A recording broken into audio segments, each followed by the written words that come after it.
Shalom, saudara yang kasih. Ada sukacita pada siang hari ini? Amin, dalam Tuhan ada sukacita yang berlimpah-limpah. Saudara, siang hari ini khotbah saya beri judul, Ketika Allah berkata-kata. Apa saudara? Ketika Allah berkata-kata. Saudara, kadang-kadang kita berpikir apakah saat ini Tuhan masih berbicara kepada manusia seperti pada zaman Alkitab. Saudara, ada seorang pemuda pada suatu hari mengikuti pelajaran Alkitab di gerejanya. Dalam pelajaran itu, Pak Pendeta mengajarkan bahwa Tuhan masih berbicara saat ini. Dan kalau Tuhan berbicara, kita harus menanggapinya. Selesai pendalaman Alkitab, pemuda ini masih melanjutkan diskusi dengan teman-temannya. Lalu kira-kira jam 10 malam, dia pulang ke rumahnya dengan mengendarai mobil. Di dalam mobil dia berdoa, Tuhan, kalau memang kau masih berbicara kepada manusia sampai saat ini, berbicaralah padaku. Aku ingin mendengarnya Tuhan, dan aku mau berusaha untuk mentaati apa yang kau katakan. Tiba-tiba suatu pikiran timbul mendadak dalam hatinya. Berhenti di toko, belilah segalon susu. Dia kaget saudara. Loh, ini pikiran dari mana? Aku enggak punya keperluan untuk beli susu. Tapi pikiran itu timbul lagi saudara, untuk kedua kalinya. Berhenti di toko, beli segalon susu. Jadi dia pikir, ini mungkin dari Tuhan lah. Tapi enggak apa-apa lah, kalaupun bukan dari Tuhan, aku beli susu enggak ada ruginya. Nanti kan bisa aku minum sendiri. Jadi dia berhenti beli susu saudara. Lalu dia melanjutkan perjalanannya dengan mobil. Ketika dia mendekati suatu persimpangan jalan, ada lagi suara dalam hatinya. Belok, pergi ke jalan raya ke-7. Saudara, kalau di Amerika itu ada jalan raya ke-1, ke-2, dan seterusnya. Dia pikir, loh, rumahku jurusannya ke sana, ngapain aku harus belok menuju jalan raya ke-7. Jadi dia teruskan saudara mobilnya. Tapi suara itu timbul lagi di dalam hatinya. Ketika dia mendekati suatu persimpangan yang lain, suara itu berkata lagi, belok, pergi ke jalan raya ke-7. Karena sudah 2 kali suara itu timbul dalam hatinya. Jadi dia pikir, wah ini mungkin Tuhan lah. Jadi dia taat saudara. Dia belok dan menuju ke jalan raya ke-7. Sampai di jalan raya ke-7 dia melewati beberapa blok perumahan. Lalu tiba-tiba suara di hatinya berkata, berhenti. Jadi dia berhenti. Lalu dia melihat di seberang jalan ada sebuah rumah. Waktu sudah lebih dari jam 10 malam, saudara. Rumahnya sudah gelap, tertutup. Mungkin penghuninya sudah tidur. Suara itu berkata, pergi ke sana, ketuk pintu, berikan susu ini kepada mereka. Anak muda ini berpikir, kalau tadi suruh beli susu, risikonya kecil. Kalau salah kan susunya bisa diminum sendiri. Kalau sekarang malam-malam begini, orang sudah tidur diketok rumahnya. Kalau mereka terganggu, mereka akan marah. Saya bisa dimarahi. Tapi suara itu kuat saudara. Jadi dia lakukan, dia menyeberang jalan lalu diketuk pintu rumah itu. Ada seorang pria membuka pintu rumah itu dengan muka yang tidak senang sambil berkata, ada apa ya? Pemuda itu berkata, ini aku mau berikan susu pada kamu. Pria itu ambil susu itu lalu masuk ke dalam rumah. Tidak lama kemudian dia keluar lagi bersama dengan seorang wanita. Susunya sudah di tangan wanita itu. Wanita itu pergi ke dapur, sementara laki-laki itu mengikuti dia sambil menggendong seorang anak kecil yang sedang menangis. Lalu pria ini menemui si pemuda dan berkata, bulan ini tagihan kami sangat banyak. Sampai kami kehabisan uang dan kami tidak bisa beli susu untuk anak kami ini. Kami tidak punya uang lagi. Tapi kami sudah berdoa pada Tuhan supaya mengirim susu pada kami.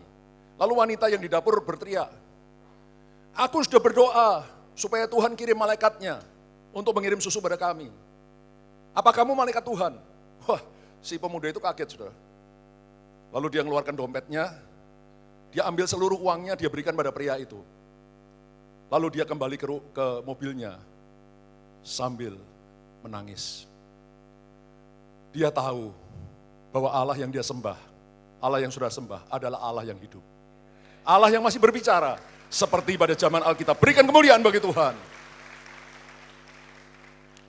Saudara, siapa yang ingin mendengar suara Tuhan? Berbicara pada kita pribadi. Angkat tangan tinggi-tinggi. Katakan, saya mau dengar suara Tuhan. Bicara pada saya. Bagaimana caranya? Siang hari ini saya akan bicara 3 hal tentang Allah yang berbicara pada kita. Mari kita langsung masuk bagian yang pertama. Di dalam kitab Mazmur, pasal 19 ayat 2. Mazmur 19 ayat 2. Sudah dapat saudara? Mari kita baca bersama. Mazmur 19 ayat 2, 1, 2, 3. Langit menceritakan kemuliaan Allah, dan cakrawala memberitakan pekerjaan tangannya. Katakan, amin. Saya bacakan ulang. Langit menceritakan kemuliaan Allah, dan cakrawala memberitakan pekerjaan tangannya. Saudara, pertama-tama kita harus mengerti bahwa Tuhan bisa berbicara dengan banyak cara. Katakan banyak cara. Ya, jangan batasi Tuhan. Kita baca tadi ayat ini berkata langit menceritakan kemuliaan Tuhan dan cakrawala memberitakan pekerjaan tangannya. Saudara, kalau malam hari saudara keluar dari rumah lalu sudah menatap ke atas langit dan kalau tidak ada awan, apalagi di daerah yang terpencil saudara, kalau di kota Depok ini banyak sinar lampu ya sehingga kita sulit melihat bintang. Tapi juga bisa dilihat saudara. Tapi kalau di tempat yang seperti di padang gurun itu lebih, kalau malam hari bintang itu berjuta-juta bintang kita bisa lihat dengan luar biasa. Dan kalau kita mengamati bintang-bintang yang begitu indah, jutaan bintang di langit, akan timbul rasa kagum di hati kita. Apakah saudara mengerti tentang sedikit ilmu astronomi? Tentang betapa besarnya alam semesta ini. Saudara, kecepatan cahaya itu 300.000 km per detik. Artinya kalau saudara naik pesawat roket dengan kecepatan cahaya, 1 detik, itu roket itu sudah keliling dunia, beberapa kali melintas di kepala saudara. Cepat sekali saudara. Nah bintang-bintang yang kita lihat itu, kalau kita menuju bintang itu dengan roket kecepatan cahaya, itu baru bisa kita capai dalam waktu ribuan tahun. Berapa tahun? Ribuan, bahkan ada yang jutaan tahun saudara. Bahkan ujungnya alam semesta yang diketahui manusia, yang bisa diamati manusia, itu 46,5 miliar tahun. Cahaya, kecepatan cahaya. Saudara bayangkan. Ya. Langit yang kita lihat itu dengan berjuta-juta miliaran bintang. Itu begitu besar, begitu agung, begitu luar biasa. Apalagi Tuhan yang menciptakan semuanya itu. Seharusnya kalau kita melihat kemuliaan Tuhan, kita tersungkur menyembah Dia. Karena kita tahu Allah yang kita sembah, Allah yang dahsyat, Allah yang luar biasa, Allah yang ajaib. Berikan kemuliaan bagi Tuhan. Tuhan juga bisa bicara melalui keadaan. Rasul bagi Afrika, itu namanya David Livingstone. Dia dilahirkan di Inggris. Pada waktu kecil, ada seorang dokter misionaris yang bertugas di Tiongkok, sering datang ke kotanya dan bercerita tentang pengalamannya di dataran Tiongkok.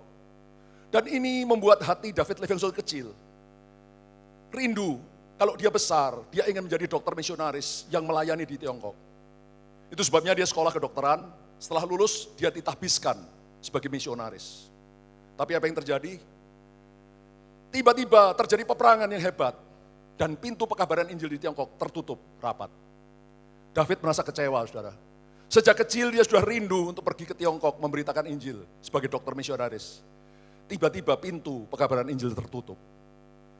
Tapi tidak lama kemudian ada seorang misionaris lain dari Afrika datang ke kotanya dan bersaksi.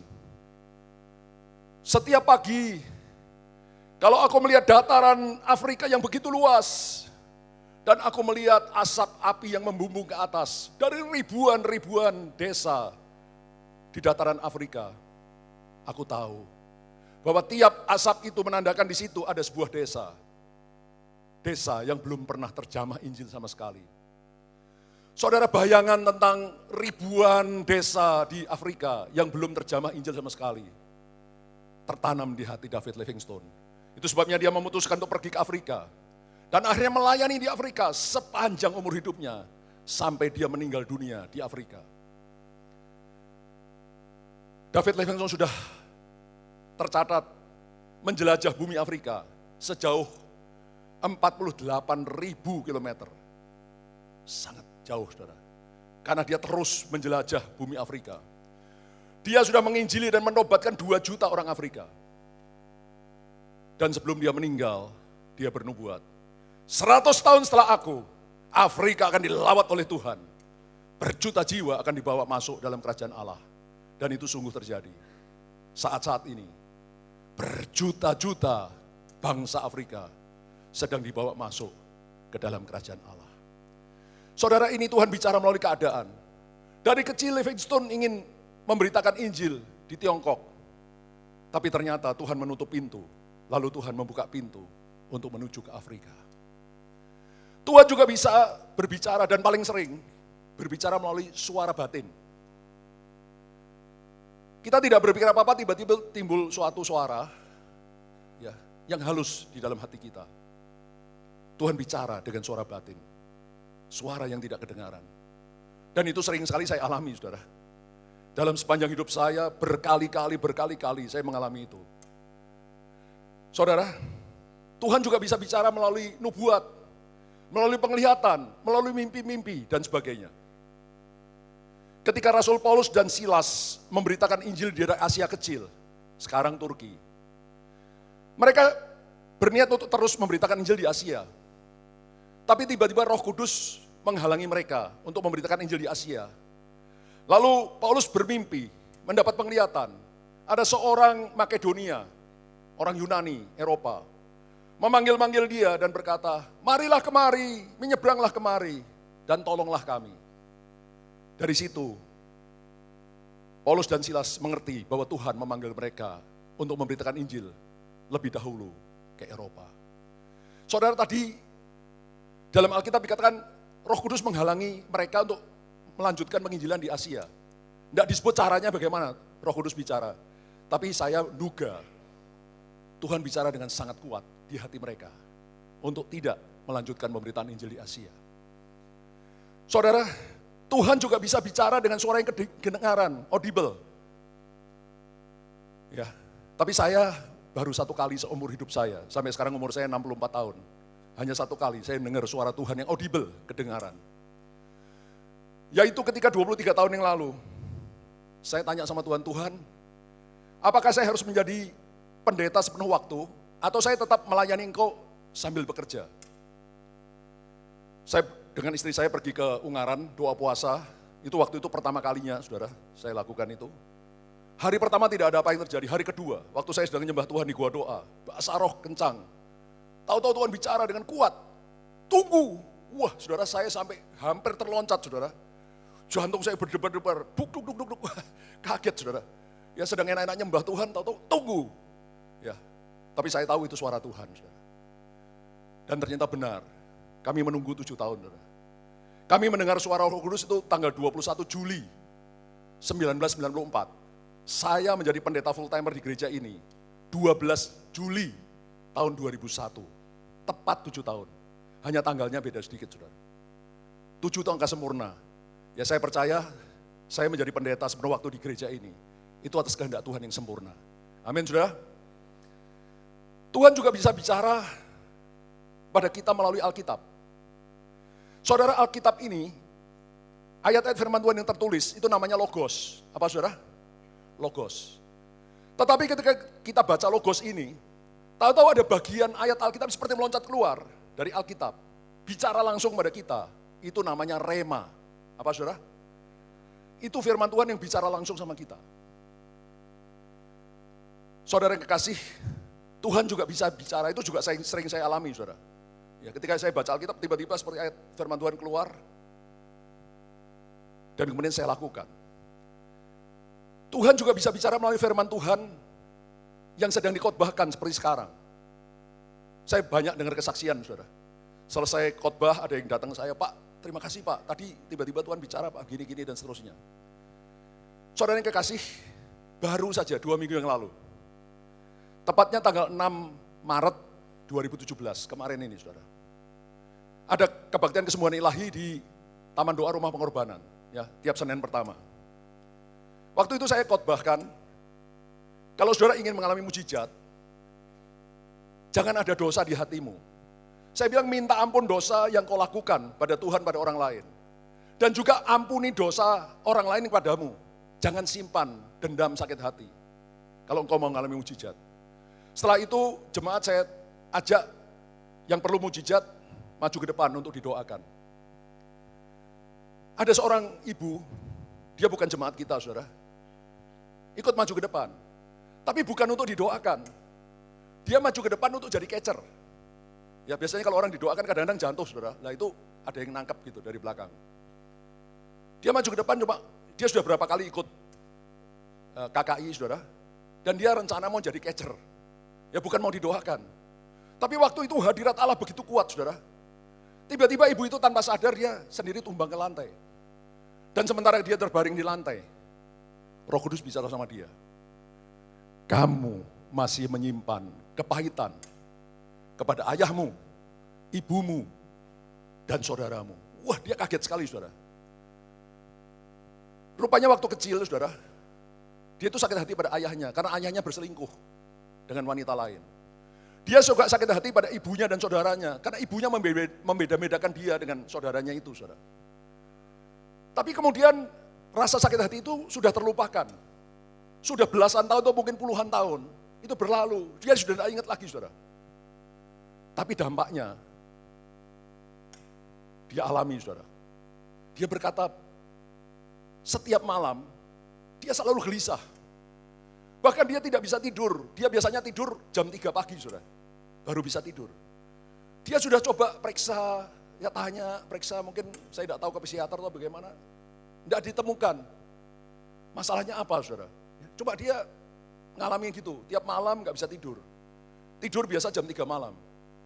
Tapi hari itu, waktu dia terbaring di lantai, Roh Kudus bilang sama dia, kamu masih menyimpan kepahitan kepada ayahmu, ibumu, dan saudaramu. Selesai kebaktian, dia datang kepada saya, dia ceritakan itu. Lalu saya doakan dia, ya Pak Yunus ada ya? Ini Pak Yunus ada. Untuk melepaskan pengampunan kepada ayahnya, ibunya, saudaranya. Lalu saya lepaskan roh damai sejahtera. Damai sejahtera Allah yang melampaui segala akal, memenuhi hati dan pikiranmu. Saat ini juga. Lalu saya katakan, malam hari ini, ibu pulang. Dan ibu pasti bisa tidur dengan nyenyak. Karena Roh Kudus sudah membalut luka-luka hati ibu. Berikan kemuliaan bagi Tuhan. Saudara, sekali lagi, Allah yang kita sembah adalah Allah yang hidup. Katakan amin. Dan karena dia Allah yang hidup, dia bisa berbicara kepada kita. Seperti di Alkitab. Dia bisa memakai 1001 cara untuk berbicara pada kita. Tetapi kalau Tuhan bicara, ada kalanya kita ragu-ragu. Ini suara dari Tuhan atau suara hantu? Atau pikiran saya sendiri? Kadang-kadang kita ragu-ragu, saudara. Nah kalau saudara ragu-ragu, bawa di dalam doa. Apa saudara? Bawa dalam doa. Doakan sungguh-sungguh. Dan kalau itu suara Tuhan, biasanya ketika kita bawa dalam doa, itu makin kuat suara itu, saudara. Kalau bukan, biasanya makin lemah. Dan satu hal yang tolong dipastikan. Firman Tuhan, suara Tuhan yang kita dengar melalui berbagai cara, tidak pernah bertentangan dengan Alkitab. Firman Allah yang tertulis. Contoh, kalau tiba-tiba saudara dapat pikiran tiba-tiba, ceraikan istrimu. Langsung aja saudara, tidak usah mikir, tolak aja, itu pasti bukan dari Tuhan. Amin saudara? Itu pasti dari hantu. Yang mengerti katakan amin, berikan tepuk tangan bagi Tuhan. Sekarang kita masuk bagian kedua. Apa yang harus kita lakukan supaya kita bisa mendengar suara Tuhan? Saya mau tanya sekali lagi, siapa yang rindu mendengar suara Tuhan? Angkat tangan tinggi-tinggi. Oh kita semua rindu. Apa yang harus kita kerjakan supaya kita bisa mendengar, sungguh-sungguh mendengar suara Tuhan? Untuk itu mari kita buka Alkitab kita, kitab Nabi Yesaya, pasal 50, ayat 4 bagian B. Yesaya 50 ayat 4b, dari kata setiap pagi.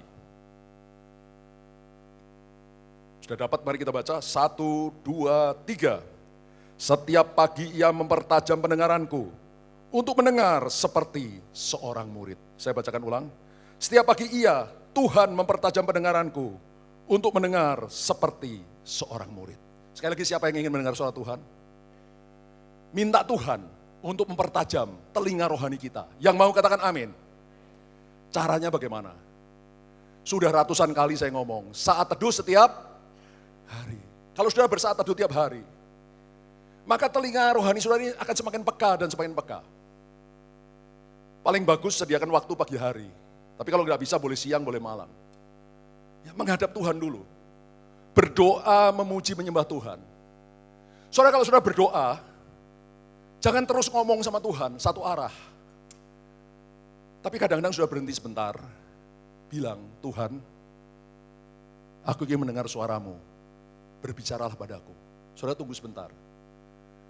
Kadang-kadang akan Tuhan akan bicara sesuatu, saudara. Timbul pikiran tiba-tiba dalam hatimu. Tapi kadang-kadang juga tidak. Kalau tidak, enggak apa-apa, saudara. Teruskan aja. Lalu setelah berdoa, memuji, menyembah Tuhan, baca Alkitab. Bacanya pelan-pelan. 1 hari 2-3 pasal. Yang terkena hati diberi tanda. Direnungkan, dihafalkan simpan dalam hati. Ketika kita baca Alkitab, saudara, kadang-kadang dan sering saya alami, tiba-tiba ayat firman Tuhan yang seperti meloncat keluar dari Alkitab. Itu namanya rema. Seperti saya katakan tadi, seluruh Alkitab yang tertulis ini namanya logos. Firman Allah yang tertulis. Tapi firman Tuhan yang tertulis ini bisa jadi rema ketika Tuhan bicara langsung sama kita. Ya. Saudara, sekali lagi, saya rindu melihat semua saudara mendengar suara Tuhan. Untuk itu pertajam telinga rohani saudara. Dengan cara intim dengan Tuhan, melekat sama Tuhan. Kalau perlu ditambah dengan doa puasa. Saudara, gereja ini jujur bukan dipimpin oleh saya. Karena tiap kali saya selalu tanya sama Tuhan, Tuhan apa yang harus saya lakukan di gereja ini? Kalau saya menghadapi masalah, biasanya saya pergi ke Ungaran doa puasa, saudara. Dan tiap kali Tuhan selalu bicara sama saya. Seperti kita bangun gedung ini, kita tidak sanggup, saudara. Saya doa puasa, Tuhan bicara. Ketika kita mau, Tuhan perintahkan kita bikin TDRP, itu semuanya dari Tuhan, saudara. Ya. Saudara, sekali lagi, kalau engkau ingin mendengar suara Tuhan, miliki telinga rohani yang peka. Bersaat teduh tiap hari. Nempel intim dengan Tuhan, kalau perlu ditambah puasa. Maka engkau akan mendengar, telinga rohanimu akan terbuka lebar. Dan engkau akan sering mendengar suara Tuhan bicara kepada saudara. Yang kedua, apa yang harus kita lakukan untuk bisa mendengar suara Tuhan? Milikilah sikap hati untuk mau taat kalau Tuhan bicara. Saya ulangi, kalau engkau ingin mendengar suara Tuhan, miliki sikap hati yang mau taat. Mau apa, saudara? Taat kalau Tuhan bicara. Seringkali orang tidak mau taat. Kalau Tuhan bicara cocok dengan kita taat. Kalau nggak cocok, no way. Enggak, Tuhan, ini untuk orang lain. Enggak bisa, saudara. Kalau sikap hatimu seperti itu, Tuhan tidak akan bicara padamu. Tapi kalau kau punya sikap hati, Tuhan bicaralah. Apapun yang kau katakan, aku mau taat. Tuhan akan sering bicara sama saudara. Nabi Samuel, oleh ibunya, orang tuanya, diserahkan menjadi pelayan hamba Tuhan di Bait Allah. Di bawah pimpinan penggembalaan dari Imam Eli.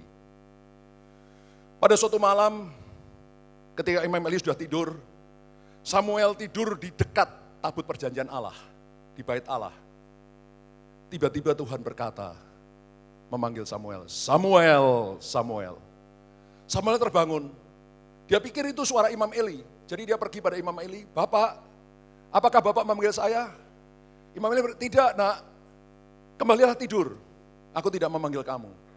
Untuk kedua kalinya Tuhan berkata, Samuel, Samuel. Samuel bangun, pergi lagi pada Imam Eli dan berkata, Bapak, apakah Bapak memanggil saya? Enggak nak, kembalilah tidur. Ketiga kalinya Tuhan berkata, Samuel, Samuel. Samuel pergi lagi kepada Imam Eli. Apa Bapak manggil saya? Waktu itu Imam Eli tahu bahwa Tuhan sudah memanggil Samuel. Karena itu Imam Eli berkata, nak, kalau Tuhan memanggil kamu lagi, katakanlah, berbicaralah Tuhan, hamba-Mu mendengar. Benar, saudara? Keempat kalinya Tuhan memanggil, Samuel, Samuel. Samuel berkata, berbicaralah Tuhan, hamba-Mu mendengar. Saudara, kata mendengar ini bukan sekedar mendengar. Saat ini saya khotbah, semua saudara kan mendengarkan? Ya.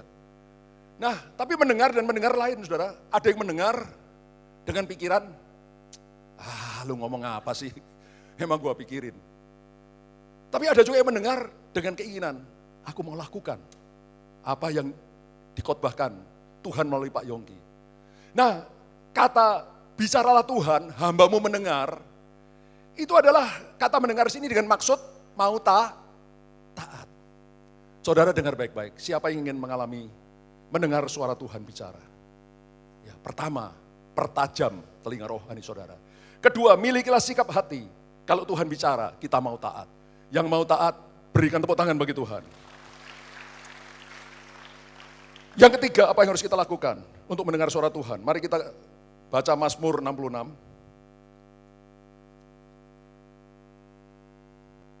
Ayat 18. Sudah dapat, mari kita baca bersama. 1, 2, 3. Seandainya ada niat jahat dalam hatiku, tentulah Tuhan tidak mau mendengar. Saya bacakan ulang. Seandainya ada niat jahat dalam hatiku, tentulah Tuhan tidak mau mendengar. Saudara, kalau saudara ingin mendengar suara Tuhan bicara sama saudara, pastikan tidak ada niat jahat dalam hati saudara. Pastikan hatimu bersih. Pastikan kau tidak menyimpan dosa. Kalau ada dosa, cepat minta ampun. Kalau hatimu bengkok, saudara, hatimu menyimpan kejahatan, Tuhan tidak akan bicara pada saudara. Tapi kalau hatimu lurus, hatimu murni, hatimu bersih, saudara akan sering mendengar Tuhan bicara sama saudara. Saudara, saya itu pernah doa sama Tuhan. Tuhan, saya itu kepengen mendengar suaramu secara audible, kedengaran. Kenapa Tuhan? Sampai sekarang saya baru 1 kali mendengar suaramu yang audible, yang kedengaran. Saudara, kemudian saya sadar, saya keliru berdoa. Saudara, suami istri, ketika baru menikah, komunikasi mereka biasanya sulit, saudara. Ya, sering salah paham, nggak saling mengerti.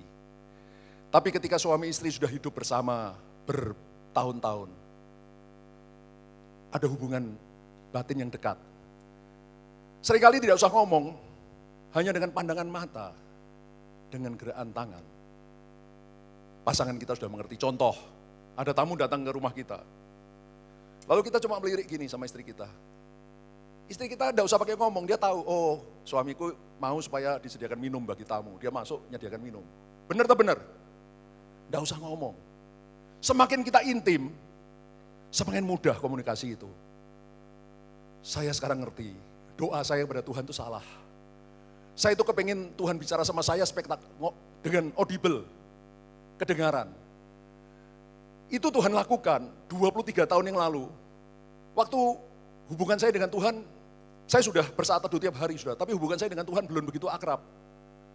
Kalau andai kata Tuhan bicara dengan suara yang tidak kedengaran di batin saya belum tentu percaya. Saya akan pikir ini suara saya sendiri lah, pikiran saya. Itu sebabnya Tuhan bicara dengan audible, kedengaran. Tapi itu membuat saya terkejut-kejut, saudara, sampai terloncat, jantung saya duk. Ya. Tapi kemudian semakin saya akrab dengan Tuhan, intim dengan Tuhan, Tuhan sering sekali bicara sama saya. Tapi dengan cara yang lembut, melalui suara yang timbul tiba-tiba di hati, melalui firman-Nya yang seperti meloncat keluar, dan melalui berbagai hal. Tuhan bicara pada saya. Saudara, ya kalau Tuhan bicara terus pakai suara yang audible, ratusan kali, wah ini saya bisa sakit jantung, Mbak. Karena itu memang manusia kan maunya spektakuler, saudara. Ya saya waktu itu kepengen spektakuler, kan kalau Tuhan bicara, hoi anakku, wah luar biasa, saudara. Tapi itu ketika kita makin akrab dengan Tuhan, tidak seperti itu, saudara. Ya, Tuhan bicaranya dengan lembut, tapi berkali-kali, ya, sering bicara pada kita. Saudara yang kekasih, sekali lagi, siapa yang mau dengar suara Tuhan bicara pada kita pribadi? Lakukan minimal 3 hal. Yang pertama, pertajam telinga rohani saudara. Dengan bersaat teduh tiap hari, kalau perlu ditambah dengan berpuasa. Yang kedua, milikilah sikap hati. Yang kalau Tuhan bicara, kita mau taat. Yang ketiga, jangan ada niat jahat di dalam hatimu. Jangan ada dosa yang kau sembunyikan dalam hidupmu. Hatimu harus lurus, hatimu harus murni. Kalau hatimu bengkok, Tuhan tidak akan bicara kepada saudara. Sekarang kita masuk ke bagian yang terakhir, yang ketiga. Mari kita baca Injil Matius pasal 14. Matius 14 ayat 25 sampai 31. Mari kita baca bersama, 1, 2, 3. Kira-kira jam 3 malam, datanglah Yesus pada mereka, berjalan di atas air. Ketika murid-muridnya melihat dia berjalan di atas air, mereka terkejut dan berseru, "Itu hantu!" Lalu berteriak-teriak karena takut. Tetapi segera Yesus berkata pada mereka, "Tenanglah, aku ini, jangan takut." Lalu Petrus berseru dan menjawab dia, "Tuhan, apabila engkau itu, suruhlah aku datang kepadamu, berjalan di atas air." Kata Yesus, "Datanglah." Maka Petrus turun dari perahu dan berjalan di atas air mendapatkan Yesus. Tetapi ketika dirasakannya tiupan angin, takutlah ia dan mulai tenggelam, lalu berteriak, "Tuhan, tolonglah aku." Segera Yesus mengulurkan tangannya, memegang dia dan berkata, "Hai orang yang kurang percaya, mengapa engkau bimbang?" Saudara, dengar baik-baik. Siapa yang ingin mengalami mujizat Tuhan? Oh, Pak Niko berkata, ini tahun mujizat penuaian. Salah satunya adalah tahun ini kita akan menuai mujizat. Katakan menuai mujizat. Akan banyak mujizat yang terjadi. Tadi di ibadah kedua, saudara, ketika pertama kali saya ngotbahkan ini, Tuhan bicara di hati saya. Tadinya saya nggak ngerti kenapa saya harus nyampaikan khotbah ini pada saudara. Tapi tadi di ibadah kedua, Tuhan ngomong, karena Tuhan ingin membuat mujizat yang banyak di dalam hidup saudara. Ya, saudara semua perlu mengalami mujizat. Katakan, saya perlu mengalami mujizat. Ini tahun penuaian mujizat. Mujizat-mujizat akan dituai. Karena itu, khotbah hari ini Tuhan berikan pada kita. Tadi yang pertama, Tuhan bicara dengan 1001 cara untuk berbicara pada kita. Melalui alam semesta, melalui firman-Nya yang kedengaran, maupun suara batin kita melalui Alkitab, melalui keadaan dan sebagainya. Yang kedua, bagaimana supaya kita bisa mendengar Tuhan bicara. Tadi 3 hal. Telinga rohani kita harus peka, kita punya sikap batin untuk mau taat kalau Tuhan bicara. Dan ketiga, jangan simpan kejahatan di hati kita. Tapi yang bagian yang ketiga, dengar baik-baik saudara. Sekali lagi, siapa yang mau terima mujizat? Perhatikan statement saya ini, jangan dilupakan. Kalau kita mendengar suara Tuhan berbicara pada kita, lalu kita taat, mujizat pasti terjadi. Itu sudah saya alami berkali-kali. Pada kisah tadi, Tuhan Yesus selesai memberikan makan 5.000 orang. Lalu Tuhan Yesus menyuruh orang banyak pulang dan muridnya disuruh nyebrang Danau Galilea dengan perahu. Sementara Yesus tinggal untuk berdoa. Ketika perahu muridnya sudah sampai berapa mil dari tepi pantai, datang angin sakal, angin dari depan. Sehingga perahu itu tidak bisa maju, terombang-ambing di danau. Pada jam 3 malam, pagi, Yesus mendatangi murid-muridnya, berjalan di atas air. Ketika dari jauh mereka melihat Yesus datang, muridnya mengira itu hantu. Kan tidak ada manusia yang bisa jalan di atas air. Jadi mereka berteriak-teriak, "Hantu, hantu, hantu." Yesus berkata, "Tenanglah, ini aku, jangan takut." Lalu Petrus berkata, "Tuhan, kalau memang itu engkau, suruh aku datang kepadamu berjalan di atas air." Yesus berfirman, "Datanglah." Tanpa berpikir, Petrus turun dari perahu, berjalan di atas air. Tetapi ketika dia mulai melihat ke sekelilingnya, angin ombak yang bertiup, matanya beralih dari Yesus. Dia menjadi takut, menjadi bimbang. Lalu dia mulai tenggelam. Untung Yesus segera menangkap dia. Dan Yesus berkata, "Hai orang yang kurang percaya, mengapa engkau bimbang?" Saudara dengar baik-baik statement saya. Saya berani pertanggungjawabkan karena saya sudah alami berkali-kali seperti di Alkitab ini. Kalau Tuhan bicara sama kita taat, mujizat pasti terjadi. Kenapa Petrus bisa jalan di atas air? Bukan dia orang sakti, saudara. Bukan dia orang hebat, enggak. Karena Yesus berfirman, datanglah. Ketika Petrus mendengar kata-kata Yesus datanglah, dia turun tanpa pikir, saudara. Kalau dia pikir pasti dia enggak berani.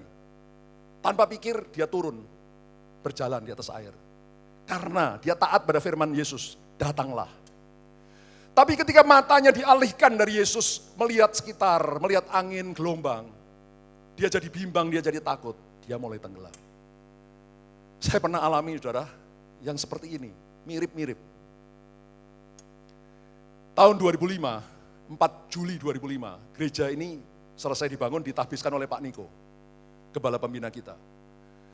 Lalu timbul keinginan yang sangat kuat di hati saya untuk melakukan doa puasa 40 hari yang ketiga kalinya di Bukit Doa Taman Getsemani di Ungaran.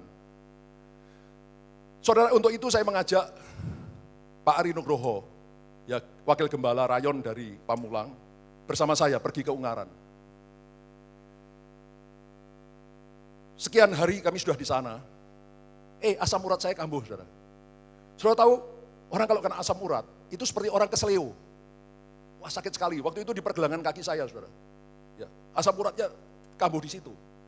Jadi saya pergi ke gua doa, dituntun oleh Pak Ari Nugroho, saudara. Karena kesakitan saya, sambil kesakitan saya ke gua doa.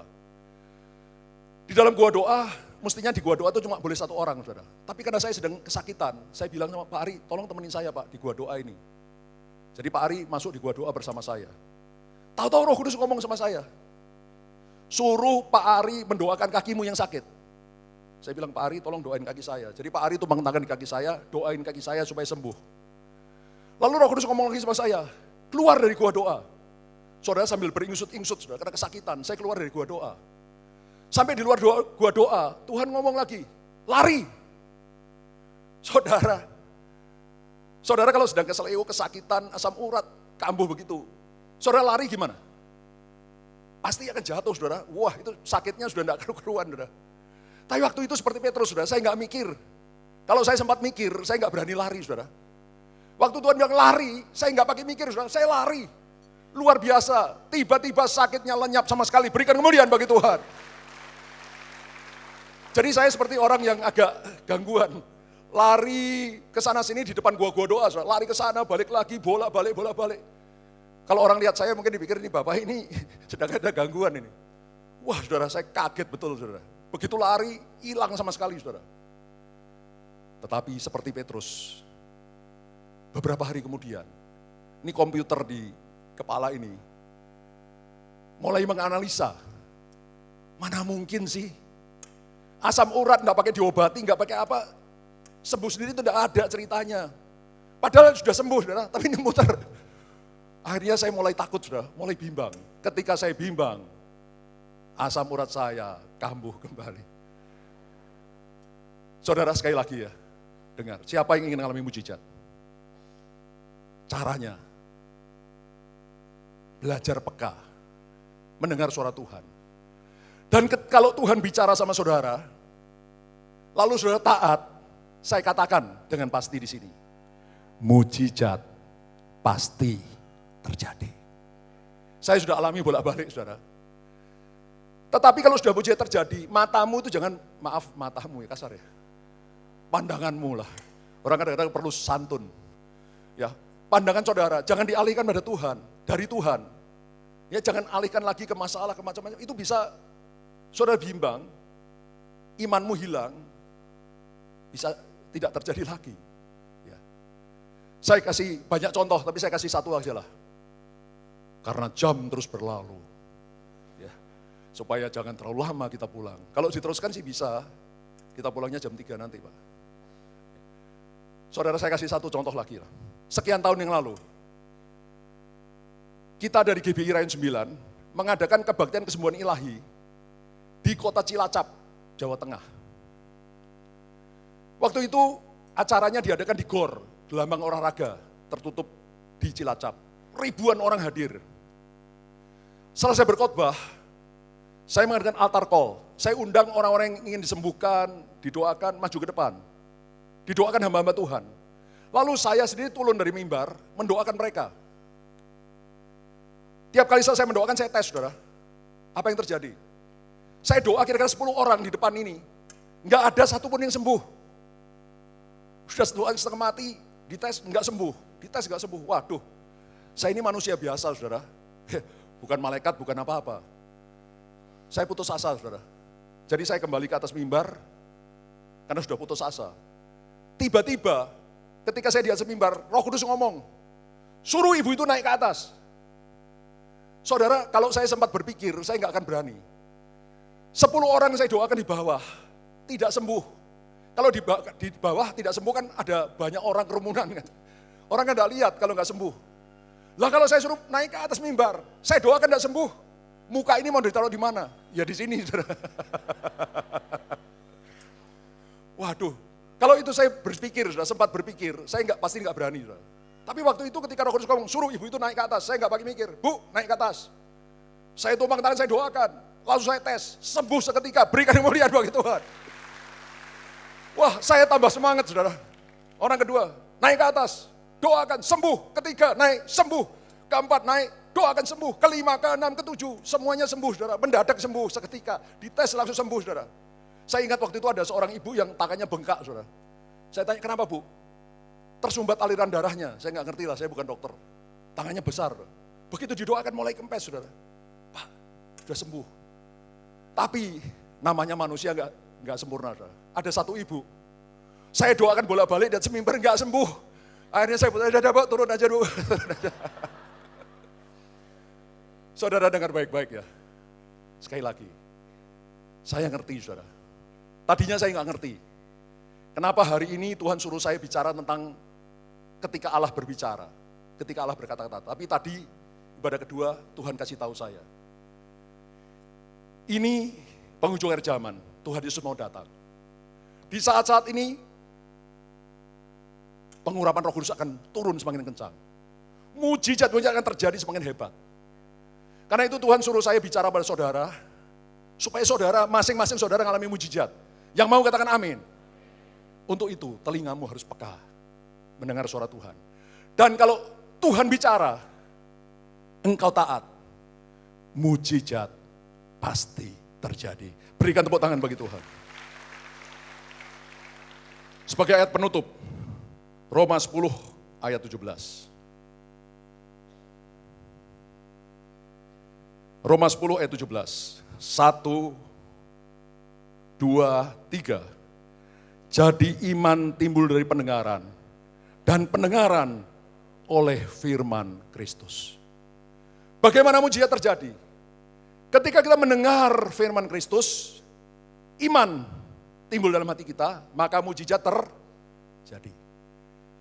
Saudara, ketika saya selidiki kata firman di sini, dalam bahasa aslinya, bahasa asli Alkitab Perjanjian Baru itu bahasa Yunani. Ketika saya selidiki kata Yunani untuk firman ini di ayat ini, ternyata itu bukan logos, bukan firman Allah yang tertulis. Seluruh Alkitab ini firman Allah yang tertulis, logos. Tapi kata firman di sini adalah rema. Firman Allah yang bicara pribadi kepada kita. Ya. Jadi saudara sekali lagi dengar baik-baik. Manakala Tuhan berbicara secara pribadi pada saudara, melalui berbagai macam cara. Suara yang tiba-tiba timbul dalam hati, suara yang kedengaran, melalui Alkitab, seperti ada ayat yang meloncat keluar, atau melalui keadaan atau apapun juga. Tuhan bicara pribadi pada kita, rema, lalu engkau taat. Saya katakan 100%, mujizat pasti terjadi. Berikan tepuk tangan hebat bagi Tuhan.